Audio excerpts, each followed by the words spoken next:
Bien-aimés dans le Seigneur, Shalom. Nous sommes dans la joie de nous retrouver ce mardi 14 juin 2022 pour une nouvelle méditation biblique. Et nous vous saluons au nom de notre Seigneur et Sauveur Jésus-Christ.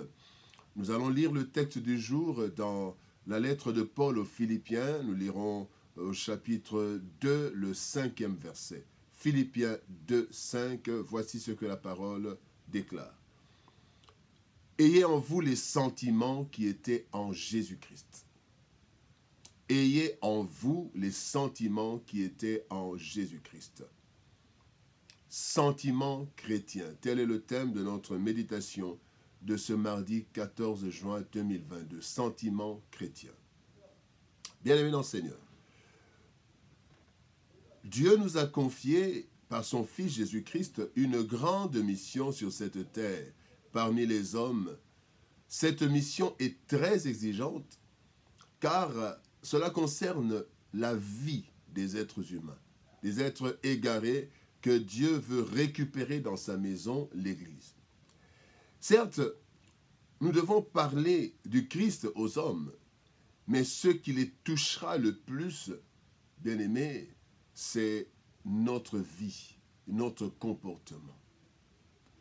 Le texte du jour nous montre 3 sentiments qui étaient en Christ et qui devraient être en nous, afin que nous puissions mener à bien notre mission. Voyons ces sentiments qui étaient en Jésus-Christ et que nous devons aussi avoir. Et ces sentiments marquent notre comportement.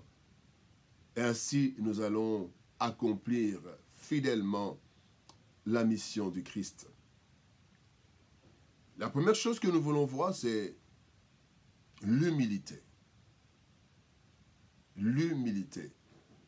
La Bible nous dit que Christ vivait dans l'humilité.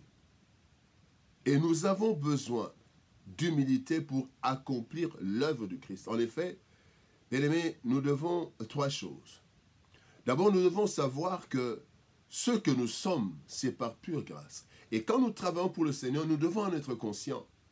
La Bible dit dans Éphésiens chapitre 2, versets 8 à 9, « Car c'est par la grâce que vous êtes sauvés, par le moyen de la foi, et cela ne vient pas de vous, c'est le don de Dieu. Ce n'est point par les œuvres afin que personne ne se glorifie. » Et donc nous devons savoir que le fait d'être chrétien et qu'il y ait d'autres païens à côté de nos chrétiens, de nos croyants, nous ne devons pas nous glorifier parce que nous sommes chrétiens, parce que nous avons reçu le Seigneur. Non, nous devons savoir que ce que nous sommes, c'est par grâce.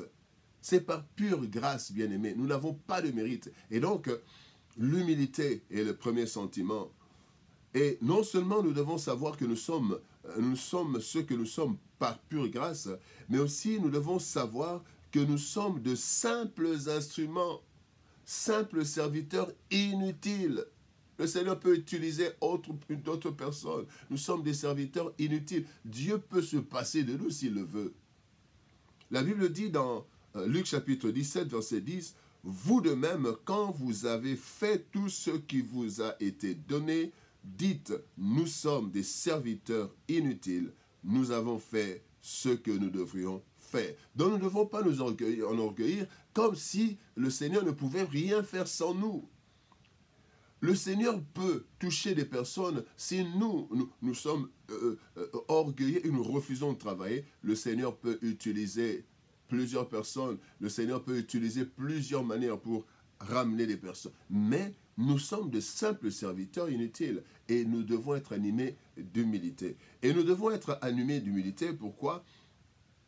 Nous devons donc être capables de côtoyer toute personne, même la plus méprisée de la société. Mais si, la Bible dit, mais si vous faites acception de personne, vous commettez un péché. Jacques 2, 9. Nous ne pouvons faire acception de personne. Et ce qui fait que nous devons être humbles afin d'aborder n'importe qui. Toute personne dans la société, les élevés et comme les personnes les plus méprisées, les plus basses de la société, nous devons être humbles, assez humbles pour les contacter. Et Christ s'est dépouillé et il a pris la place d'un simple homme. Philippiens chapitre 2, verset 7. Il a dit, mais s'est dépouillé lui-même en prenant une forme de serviteur, en devenant semblable aux hommes et ayant apparu comme un simple homme. Bien-aimés, l'humilité de Christ a fait que tout le monde, même les plus démunis, pouvaient s'approcher de lui. À telle enseigne qu'on disait qu'il était l'ami des personnes de mauvaise vie. Non, c'est qu'il s'était tellement humilié que tout le monde se sentait à l'aise à côté de lui. Et nous devons avoir ce sentiment d'humilité. Deuxième sentiment que nous devons avoir, c'est le souci des autres. Il est écrit dans Matthieu chapitre 9, verset 36, « Voyant la foule, Jésus fut ému de compassion pour elle, parce qu'elle était languissante et abattue, comme des brebis qui n'ont point de berger. » Bien-aimés, nous devons aussi avoir cette compassion qui animait Christ. Le souci des autres, avoir souci des autres est un trait de caractère primordial pour mener à bien notre mission. En effet, bien-aimés, le chrétien ne doit pas se préoccuper uniquement de ses intérêts, même dans la prière. Ne nous occupons pas seulement de nos intérêts, de ceux dont nous avons besoin, de ce dont j'ai besoin. La Bible dit dans Philippiens chapitre 2, toujours, verset 4, que chacun de vous, au lieu de considérer ses propres intérêts, considère aussi ceux des autres. Bien-aimés, notre mission concerne le salut des humains. Et pour l'accomplir fidèlement avec joie, nous devons avoir cette compassion, ce souci des autres, ce souci du salut des autres.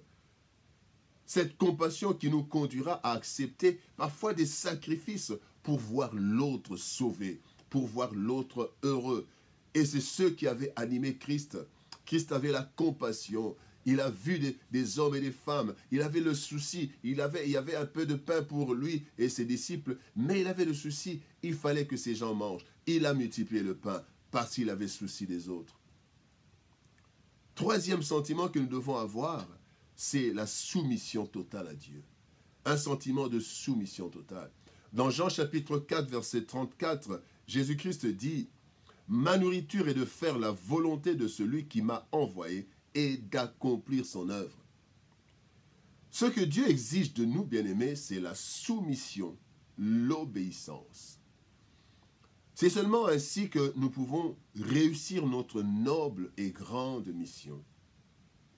Bien-aimés, nous devons être totalement soumis à Dieu. Pourquoi? 5 raisons rapides. D'abord, être soumis à Dieu parce que c'est lui le maître de la moisson. Je dois être soumis totalement à Dieu parce que c'est lui le maître de la mission, le maître de la moisson. Nous devons être soumis totalement à Dieu car c'est lui qui connaît, non seulement il est le maître, mais c'est lui qui connaît la mission. Donc je dois me soumettre parce que c'est lui qui doit m'orienter. Et quand il me dit d'aller à gauche, je ne dois pas aller à droite parce que c'est lui qui connaît cette mission. Nous devons être totalement soumis à Dieu parce que c'est lui qui assure notre sécurité. Oui, c'est lui qui assure notre sécurité. Même quand je traverse la vallée de l'ombre de la mort, je ne crains aucun mal, car il est avec moi. C'est lui qui assure. Donc je dois me soumettre à lui, parce que ma sécurité est entre ses mains. Je dois me soumettre totalement à Dieu, parce que c'est lui qui va juger mon travail. Oui, notre travail, c'est lui qui va le juger. Et donc, nous devons être soumis à lui. C'est lui qui va juger notre travail. Et enfin, 5e raison, totalement soumis à Dieu, parce que c'est lui qui va nous récompenser en retour. Et quand nous ne sommes pas obéissants, nous n'aurons pas de récompense. Même Paul attend une récompense. Il dit, désormais, la couronne de gloire m'est réservée. Parce qu'il a combattu le bon combat, il a gardé la foi, il a achevé la course. Parce qu'il était soumis totalement à Dieu. Bien-aimé, notre vie, notre avenir et notre éternité dépendent de Dieu. Nous devons donc nous soumettre totalement à lui pour réussir. Sentiment chrétien. Comme le Père avait envoyé Christ, lui aussi nous a envoyés. Jean chapitre 20, verset 21 dit, Jésus leur dit, comme le Père m'a envoyé, moi aussi je vous envoie. Cette mission exaltante mais aussi exigeante, le Seigneur l'a remplie avec succès. Si nous voulons réussir à notre tour, nous devons l'accomplir tel que Christ l'a fait. Et pour cela, nous devons être animés des mêmes sentiments que notre Seigneur Jésus-Christ. Que Dieu nous bénisse. Shalom, au revoir et à demain.